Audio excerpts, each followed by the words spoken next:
For the past couple of days, we've been talking about momentum. We know what momentum is, right? It's how hard it is to stop an object. It's also the product of an object's mass and velocity. What's important to remember about momentum, besides those definitions, is that momentum exists at a specific moment in time. What's the momentum of the object now?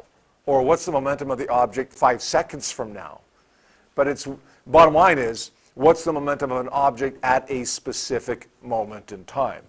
But listen, we know that momentum can change. If an object speeds up, we saw some problems where the object sped up as it was falling towards the ground, right? Its momentum changes. How do we quantify that change in momentum? Not just the momentum at a specific moment, but the change in momentum over that interval. Well, we use a quantity called impulse to quantify that.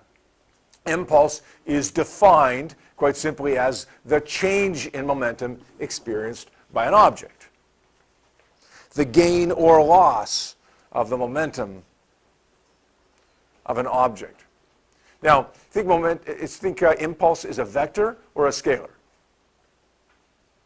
Momentum is a vector. Therefore, impulse will be a vector, right? If you have momentum as a vector, then impulse, the change in momentum, also has to be a vector. Now, just stop writing for a second and listen carefully while I explain this, and I'll give you a chance to copy this down.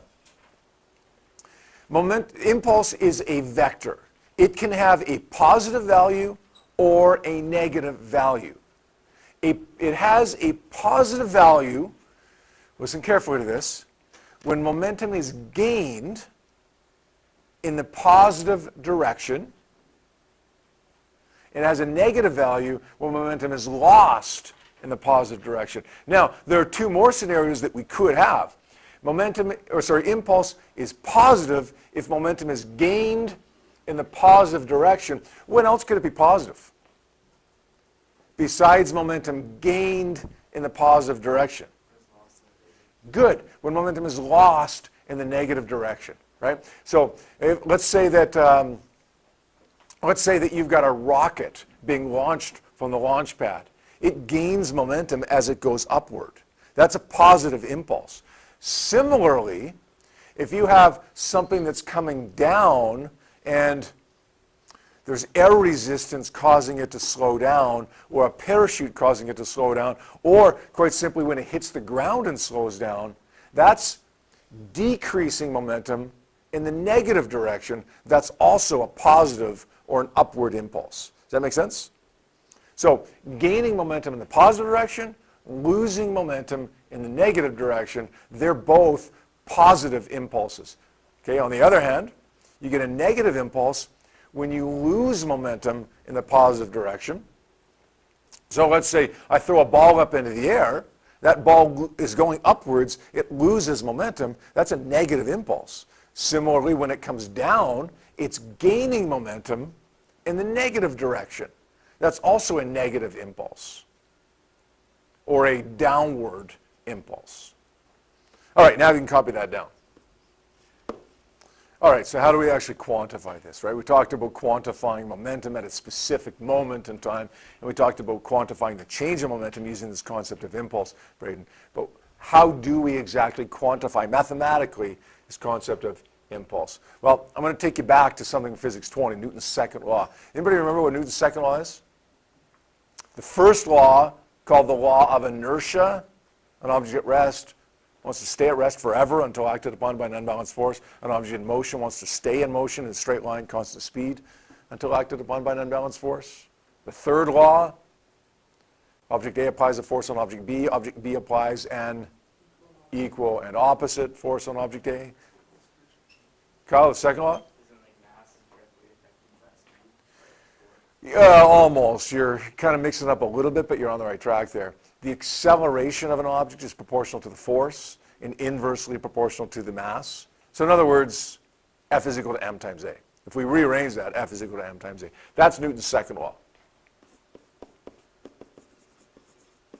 Now what I want to do is take A and replace it with delta V over delta T. Can I do that? Am I allowed to do that? Sure I can. Why not? So F is equal to m times A becomes F is equal to m times delta V over delta T. Okay, nothing crazy there, right? Just a little substitution, except usually we substituted a number into an equation as opposed to another equation, but that's okay. Let's rearrange this now. Take the T up by multiplying. It becomes F times T is equal to m times delta V.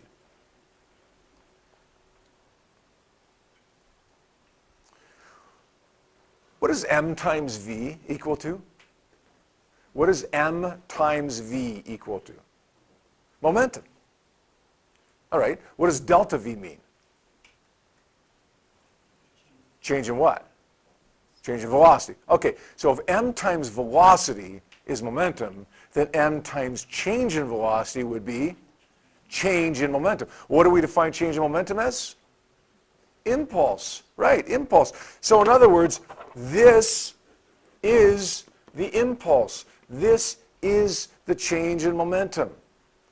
M times delta V. But look, it's also equal to F times T. Let's take a step back from that for a second. I could have predicted that. What's required to change an object's momentum? What's required to change an object's momentum? Some sort of force. You're not going to cause something to speed up or slow down without a force, right? The bigger the force, the more you're going to change its momentum by. And the longer you apply that force, the more you're going to change its momentum by. So we could have predicted, without deriving the equation, we could have predicted that F times T would have given us the change in momentum. Now I'd like you to take a look at your data sheet for a second. Bottom left-hand corner, we've already seen P is equal to m times V. Now you're going to see right below that F times T is equal to m times delta V. That's impulse, but it doesn't actually say on your data sheet that all that's equal to delta P, the change in momentum, the impulse. Okay, I would write that down right on your data sheet just so that you remember. I would also in some way draw attention to this. Put a star by it or something, the delta V. What a lot of people will do when they're solving an impulse problem is say F times T is equal to m times V. It's not.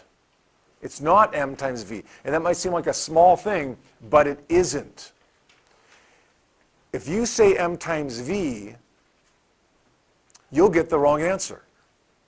Because it's not m times V, it's m times delta V. The only time that you'll get the right answer by saying m times V is if you get lucky and VI was 0. If VI was 0, well then VF is same as delta V. But if VI isn't 0, well then it's especially important to do delta V or VF minus VI. So always, always write it down as m times delta V, not as m times V. Got it? All right, let's take a look at an example here.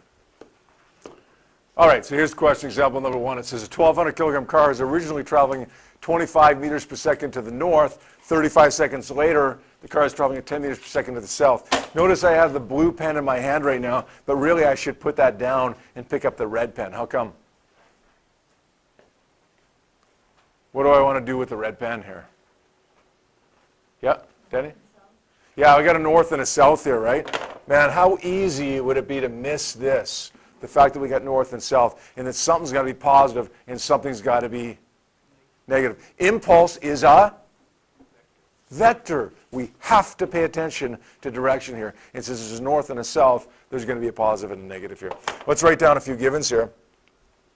Let's say my mass is 1,200 kilograms. Let's say VI is 25.0 meters per second. And let's say VF is negative 10 meters per second. Now you could change that around. I made north positive and south negative. You could have went the other way around. Okay, but I think it's logical to do it the way that I did it. By the way, we also have a time interval of 35.0 seconds. We want to find the impulse. Symbol for impulse that I use is just delta P. Okay, it reminds us what impulse really is, right? Delta P, change in momentum.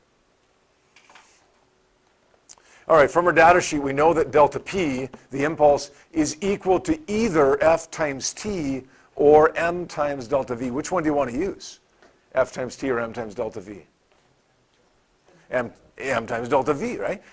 We got T, but we don't know what F is. We have M and we have VF and VI. So let's use M times delta V. M is 1,200 kilograms times, this is, like, here's where you see why it's important to say delta V, right? If you say M times V, say M times 10 or M times 25, it's going to be wrong. It's M times negative 10 minus 25. 1,200 times negative 35. Gives me an impulse of negative 4.20 times 10 to the 4. What units do you think we'd use for this? What is it? Yeah, we could use kilograms meters per second, right? Just like momentum, or we could use newtons seconds. We tend to use newtons seconds for impulse, although it doesn't matter, because of this, right? Newtons times seconds, force times time. Hey, that's a negative impulse. What's happening? We've lost momentum in the positive direction, right? We've lost momentum in the positive direction because it's a negative impulse. What about the force required to change the car's velocity from its initial value to its final value? From its initial velocity, it should say, to its final velocity. Well, for this one, well, we know the impulse. Now, let's say F times T. Let's rearrange that to solve for force. The impulse is negative 4.20 times 10 to the 4, divided by the time interval of 35.0 seconds.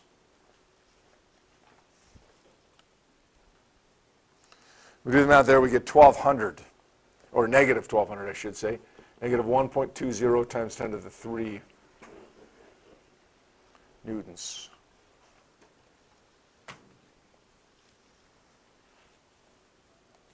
It's a negative force. Of course, you're slowing something down. A positive force doesn't slow something down, it speeds something up. Negative force slows it down. That is when you're moving in the positive direction. Is that okay? Here's a general rule of thumb, guys. When the question asks you for the impulse like it did in question A, use impulse. When a question talks about a force and a time in the same question, force and time in the same question, use impulse, because it's generally what you're going to use to solve the problem. All right? All right, I would like you to take a look, please, right now at worksheet number 2. For now, we're going to say worksheet number 2, questions 1 to 8. There are 9 questions on the sheet, but I'm only going to ask you to do the first 8 questions right now because that 9th question is beyond what we've learned to this point. All right, let's take a look at number 5 here. It says a 1,500 kilogram car traveling at 80 kilometers per hour, which we want to convert that to meters per second, comes to a screeching halt in a time of 4 seconds. What's the force of friction experienced by the car? This is an impulse question, not just because it says impulse at the top of the page, which, of course, that's going to lead us towards that part, right? What if 5 months from now we see this question on a diploma exam? How do we know it's impulse then? Because it doesn't say impulse at the top of the page there. Well, we know this is impulse because in this question, we see a force and time. Force and time generally leads us to impulse. Force and time, impulse. Okay, let's write down some givens now that we know it's an impulse question. We know that our mass is 1,500 kilograms. We know that something is 80 kilometers per hour. What is that? V what? VI, that's the initial velocity. And we have a time of 4.00 seconds. Anything else that we have if we kind of read between the lines here? Anything else that we're given? Yeah, Simon? Yes, because it comes to a screeching halt, a stop. Right? Screeching halt means it comes to a stop. So VF is going to be, the final velocity is going to be 0 meters per second. And of course, we're looking for the force of friction. So we said that we're using impulse because there is a force and a time here. We can say impulse is equal to F times t, or we can say that impulse is equal to m times delta v, or as in this case, we're going to say F times delta t is equal to m times delta v. Look, there's really 3 parts to this equation. 1, 2, 3. You're always going to use 2 of the 3 parts. You're always going to use 2 of those 3 parts. Okay, the bad news is that the first part doesn't actually appear on your data sheet. You're going to have to kind of remember that one yourself. All right, solving for F here, let's rearrange this. We say F times t is equal to m times delta v, or m times delta v over t is equal to F. 1,500 kilograms times, we got to convert that 80 kilometers per hour to meters per second. What is that? Yeah? Okay, 22 point, lots of 2's after that, he says. How'd you get that? Yeah, divide by 3.6. But my final velocity is not 80 or 22.22. My final velocity is 0. My initial velocity is 80. Divide that by the time interval of 4.00 seconds. And that gives us a force for question number 5 of negative 8.33 times 10 to the 3.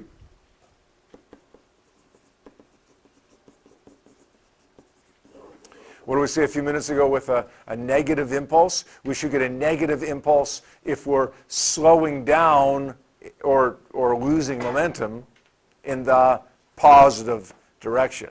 Or it could be gaining momentum in the negative direction. But in this case, we're losing momentum in the positive direction. All right? All right. Yeah. I'd like to do another example here right now. So just hold off on these questions. Just put your pens down. Don't work on those right now. I want to do another example.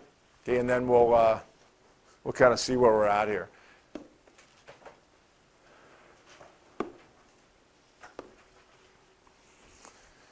This example is going to be an example where we have 2 objects. 2 objects. We had an example question and a number of questions on our worksheet where there's only been 1 object.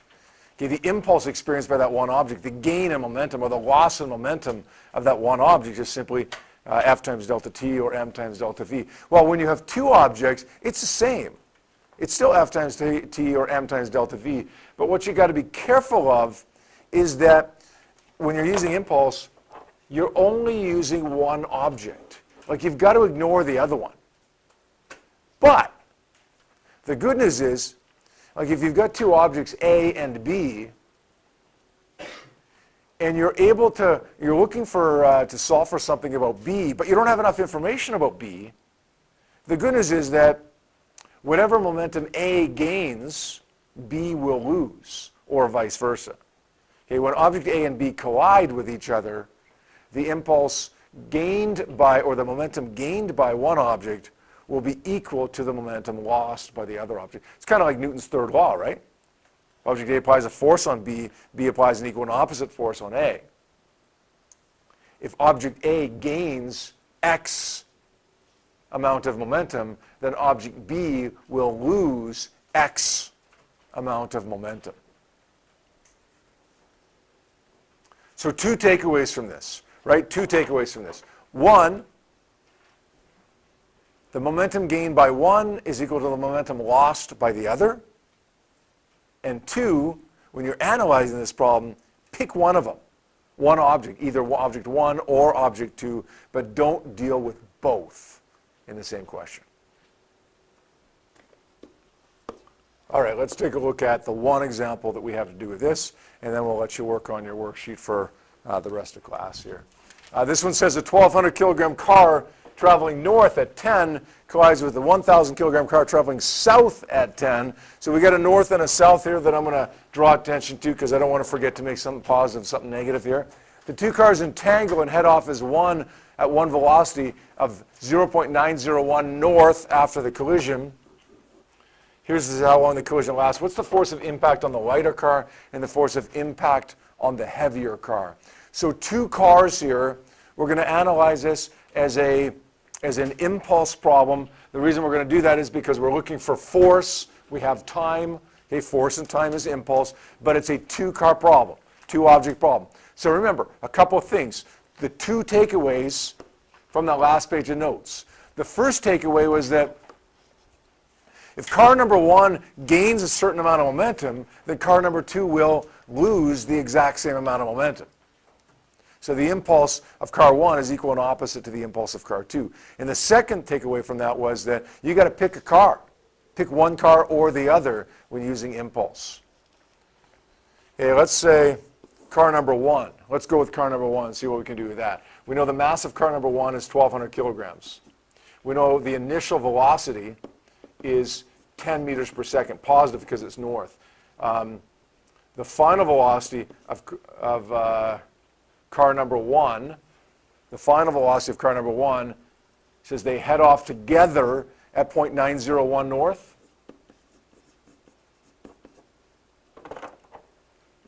Here's car number two. The mass of car number two is 1,000 kilograms. We're going to say VI for car number two is negative 10.0 meters per second. And we're going to say VF for car number two is 0.901 meters per second because they headed off together, right, at 0.901. The time of impact for both of them is 0.0800 seconds. So let's write that down over here as well. What's the force of impact on the lighter car? And what's the force of impact on the heavier car? So let's find this force, and let's find this force. Remember, we're dealing with them separately, right? One car or the other. Pretend we don't know anything about the heavier car, or the lighter car. Pretend we only know something about the blue one, the heavy car. What would we do? Well, we'd say, looking for force, we'd say F times delta T is equal to M times delta V.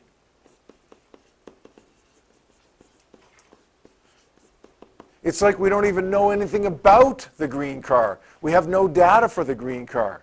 Pretend you don't, because you don't want to use it, that's for sure. The mass here is 1,200 kilograms. Delta V is VF minus VI, 0.901 minus 10. Over my time interval of 0.0800 seconds. We figure what that is.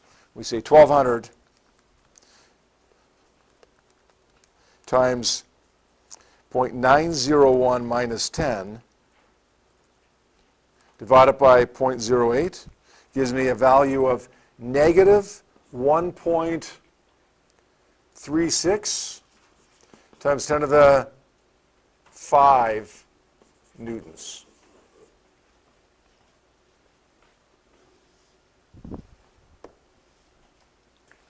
You guys okay with that? Does that make sense? Okay, so there's the force of impact on the heavier car. Now let's get the force of impact on the lighter car.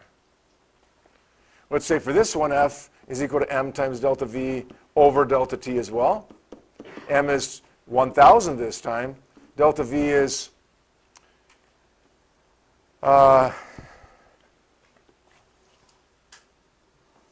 VF minus VI, 0.901 minus 10. Is that right? Yeah, good. Glad you caught me on that one. It's 0.901 minus negative 10 over my time interval of 0.0800. Okay, let's figure this one out.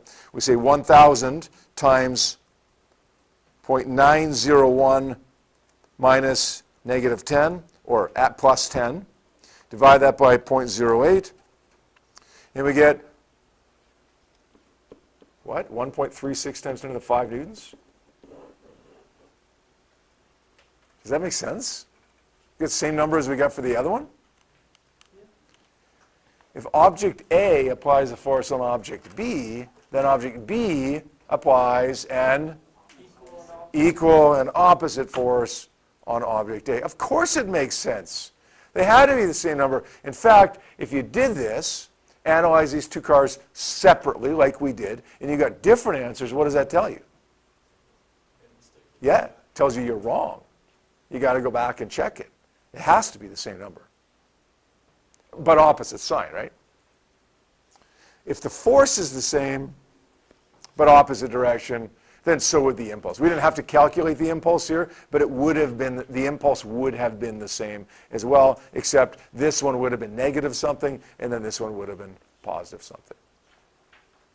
All right, you guys can go back to your worksheet now. You can, you've only got a couple minutes left here, and then scheduled help, but you can keep working on that during that time.